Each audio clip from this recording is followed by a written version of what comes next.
Hello दोस्तों, मैं doctor रश्मि त्रिपाठी आपका अपने चैनल लॉ फाइटर्स अकेडमी में स्वागत करती हूं। दोस्तों, आज की सेशन में जो मैं जानकारी लेके आई हूं वह आप लोगों ने हो सकता है जो है सोशल मीडिया के माध्यम से, न्यूज़पेपर के माध्यम से यह बात आपको पता हो एंटी रेप बिल के बारे में। तो आज के सेशन में हम लोग एंटी रेप बिल के बारे में बात करने वाले हैं। इस बिल को डिटेल से जानेंगे और जानेंगे कि इसमें क्या क्या बातें रखी गई हैं और यह बिल क्यों लाया जा रहा है, किस जगह इसको जो है पास किया जा रहा है और किस कारण से यह बिल बनाया जा रहा है। यह सब बातें आज के सेशन में हम लोग जानने वाले हैं। तो चलिए हम लोग अपना सेशन स्टार्ट करते हैं और यह बात विस्तार से जानते हैं कि एंटी रेप बिल क्या है। जैसा कि जो यह एंटी रेप बिल वाला मामला सामने आया है, हम लोगों ने अभी हाल ही में जो कलकत्ता के आरजी कर मेडिकल कॉलेज में एक बेटी के साथ जो भी गलत किया गया, जो कि ट्रेनी डॉक्टर थी, तो उसको लेकर के पूरे देश में बहुत ही आक्रोश का माहौल फैला हुआ है। डॉक्टर्स वगैरह सब हड़ताल कर रहे हैं और क्योंकि उसके साथ बहुत ही गलत किया गया, उसका रेप किया गया, फिर उसका मर्डर कर दिया गया। तो इन्हीं सब बातों को देखते हुए पश्चिम बंगाल में एक बिल लाया गया। क्या लाया गया? एंटी रेप बिल, जो कि विधानसभा में अभी हाल में ही जो है पारित कर दिया गया है। तो विधानसभा में तो इसे पारित कर दिया गया है और यह बिल हो सकता है जल्द से जल्द जो है लागू भी करवा दिया जाए। तो क्या जो यह बिल लाया गया है, क्या हमारे देश में ऐसा नियम या कानून नहीं है जो यह बिल लाया गया है? तो ऐसा नहीं है। हमारे यहाँ जो नए कानून BNS अभी जो बन के आया है, उसमें भी रेप से संबंधित सारे जो है चीज़ें दी गई हैं, लेकिन यहाँ पे जो यह बिल है लाया गया है उसमें उससे ज़्यादा बढ़ के बहुत सारी चीज़ें लाई गई हैं।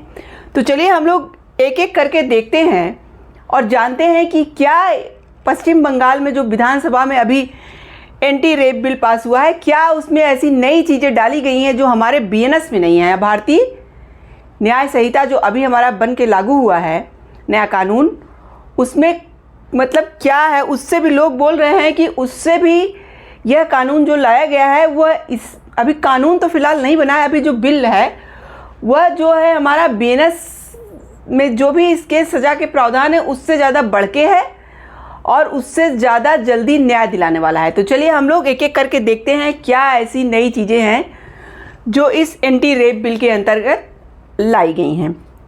तो जैसा कि जब यह हाल ही में विधानसभा में पारित कर दिया गया है, इसका नाम है अपराजिता वीमेन एंड चाइल्ड बिल 2024। इसका पूरा नाम ये है। इसको हम लोग एंटी रेप बिल कर रहे हैं क्योंकि यह रेप के खिलाफ बनाया गया है और यह बच्चों और महिलाओं से संबंधित है। तो इसका पूरा नाम क्या है? अपराजिता वीमेन एंड चाइल्ड बिल 2024। देखिए, सबसे इसमें जो है नाबालिग से बलात्कार के लिए जो सज़ा का प्रावधान है वह जो है बहुत ही कठोर किया गया है। तो वहाँ पे जो भी पर्सन ऐसा करता है, नाबालिग से बलात्कार अगर करता है, तो उसके लिए जो सज़ा का प्रावधान है वो कम से कम उम्र कैद होगी और फांसी तक हो सकता है। तो क्या हमारे BNS में क्या ये सज़ा नहीं दिया गया था? हमारे BNS में भी ये सज़ा दी गई थी, लेकिन BNS में अलग अलग उम्र, मतलब अलग अलग उम्र के लोगों के लिए अलग अलग सज़ा बताई गई थी। जैसे कि नाबालिग के साथ 12 साल की उम्र के साथ अलग था, 16 के साथ अलग है, 18 के साथ अलग है, तो इस तरह से था। लेकिन यहाँ पे सबको मिला करके बनाया गया है कि कम से कम उम्र कैद की सज़ा होगी अगर पर्सन नाबालिग हो। अगर जो है नाबालिग से बलात्कार करेगा वो कम से कम उम्र कैद की सज़ा या फांसी पाएगा। अब चलिए दूसरी चीज़ देखते हैं। बलात्कार के बाद यदि कोई मर्डर कर देता है, यानी कि जैसे कि किसी महिला का बलात्कार हुआ, उसके बाद उसका मर्डर कर दिया गया, तब क्या सज़ा के प्रावधान है? तो वहाँ पे फांसी की सज़ा दी जाएगी, यानी कि डायरेक्ट उस पर्सन को फांसी ही हो जाएगी। उसके साथ साथ कोई भी पर्सन अगर किसी महिला के साथ मतलब गैंग रेप किया जाता है, यानी कई लोग मिलकर उस महिला के साथ रेप करते हैं, गैंग रेप होता है, तो वहाँ पे उम्र कैद की सज़ा रखी जाएगी। और उम्र कैद क्या होगा? सारी उम्र जेल में रहना होगा। मतलब उम्र कैद का मतलब ये नहीं है कि एक जैसे अनुमान सा लोग बनाते हैं 20 साल जो है 14 साल, वो नहीं, ये यहाँ पे कहा गया है सारी उम्र जेल में रहना पड़ेगा। इस तरह का उम्र कैद दिया जाएगा। और कितने दिन में केस का निपटारा होगा हम लोग ये भी जान लेते हैं। तो जैसा कि हम लोग जानते हैं, जो हमारा बीएनएस है उसमें जब अगर रेप से संबंधित बातें आती हैं या उसमें जांच वगैरह पूरी करने की जो बातें होती हैं, वो 2 महीने में जांच पूरी करने की बात कही जाती है। हमारे बीएनएस की बात अभी हम कर रहे हैं। तो बीएनएस में था कि 2 महीने के अंदर इस तरह की जांच वगैरह हो जानी चाहिए, और अगर किसी कारणवश नहीं हो पाती है तो 21 दिन बढ़ाया जाता है कि 21 दिन और आपको दिया जा रहा है, आप जल्दी से जांच करके बताइए। लेकिन यह कानून जो एंटी रेप बिल आया है वो और ही कठोर है। उसमें क्या किया गया है, वह जल्दी से जल्दी न्याय दिलाएगा, महिलाओं को और बच्चों को जल्द से जल्द न्याय मिलेगा। क्या, जैसे कि यहाँ पे तो 2 महीने की जांच पूरी हो रही है, यहाँ पे 21 दिन के अंदर ही जांच पूरी करनी होगी।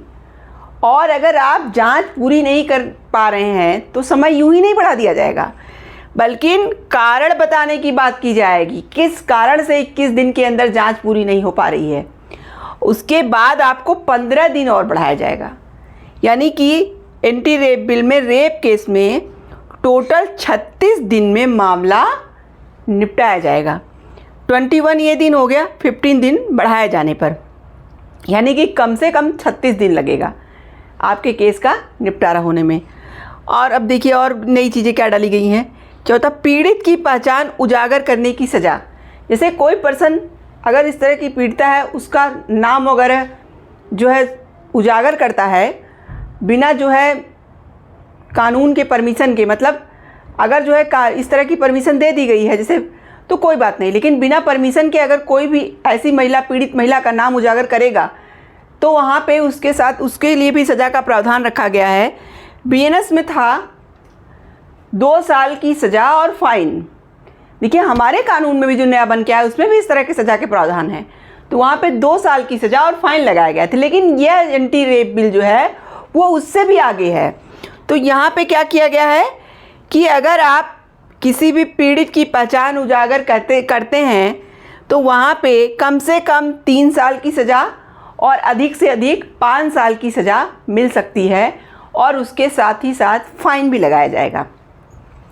और क्या चीज़ें डाली गई हैं, और अपराधी की मदद करने पर आपको क्या सज़ा मिलेगी। जैसे कोई अपराधी इस तरह के गलत काम कर रहा है तो आप उसकी सिर्फ मदद ही कर दे हो तो क्या सज़ा मिलेगी, तो वहाँ पे 5 साल की जेल की सज़ा बताई गई है कि ऐसे पर्सन को भी 5 साल की सज़ा मिलेगी। उसके साथ ही साथ कोई पर्सन अगर एसिड अटैक करता है तो एसिड अटैक वाले को भी नहीं छोड़ा जाएगा। एसिड अटैक के लिए आजीवन कारावास रखा गया है, इसको गंभीर अपराध इसको बनाया गया है। अगर किसी महिला के ऊपर कोई पर्सन एसिड अटैक करता है तो वहाँ पे उसको भी आजीवन कारावास की सज़ा मिलेगी। तो ये थे कुछ नियम। अब और भी चीज़ें बनाई गई हैं कि हर ज़िले में एक टास्क फोर्स बनाया गया है जिसका नाम क्या होगा, अपराजिता टास्क फोर्स। यानी कि हर ज़िले में एक अपराजिता टास्क फोर्स बनाया गया है जिसका नेतृत्व डीएसपी करेंगे, और वो जल्द से जल्द इस तरह के केसों की जांच करेंगे, जैसे कि एसिड अटैक वगैरह हुआ, ये सब, मतलब जो भी महिलाओं के खिलाफ इस तरह के अपराध होंगे वो उसकी जो है पूरी निगरानी करेंगे। उनके नेतृत्व में, डीएसपी के नेतृत्व में यह अपराजिता टास्क फोर्स बनाया गया है। अब देखिए, अभी तो यह जो बिल लाया गया है वह बिल तो बहुत अच्छा लाया गया है, लेकिन अभी यह कानून के रूप में पारित नहीं हुआ है। अभी तो इसको विधानसभा में सिर्फ पारित किया गया है, विधानसभा से ये पास कर दिया गया है, लेकिन इसको कानून बन के आने में अभी कुछ परमिशन की ज़रूरत है। राज्यपाल की परमिशन लेनी पड़ेगी। जब राज्यपाल अपनी परमिशन दे देंगे तो फिर राष्ट्रपति की परमिशन लेनी पड़ेगी। जब राष्ट्रपति भी अपनी मंजूरी दे देंगे तब यह बिल जाके कानून का रूप बन जाएगा, यानी कि तब यह बिल एक कानून में परिवर्तित हो जाएगा। तो अभी तो यह सिर्फ एक बिल के रूप में विधानसभा में पारित हो चुका है। पश्चिम बंगाल में जो है कि सरकार ने इसे लाया है।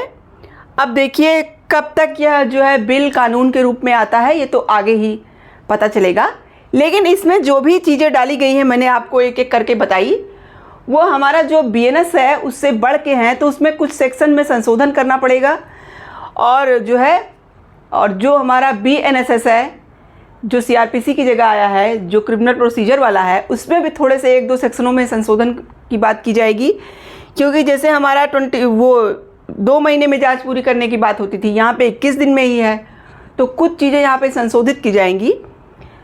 तो ये सब तो अलग मैटर है, लेकिन यह जो बन के आया है बिल, यह बिल तो बहुत बढ़िया है। देखिए कब तक यह कानून के रूप में बन के आता है। तो आशा करते हैं कि आज का सेशन आपको पसंद आया होगा।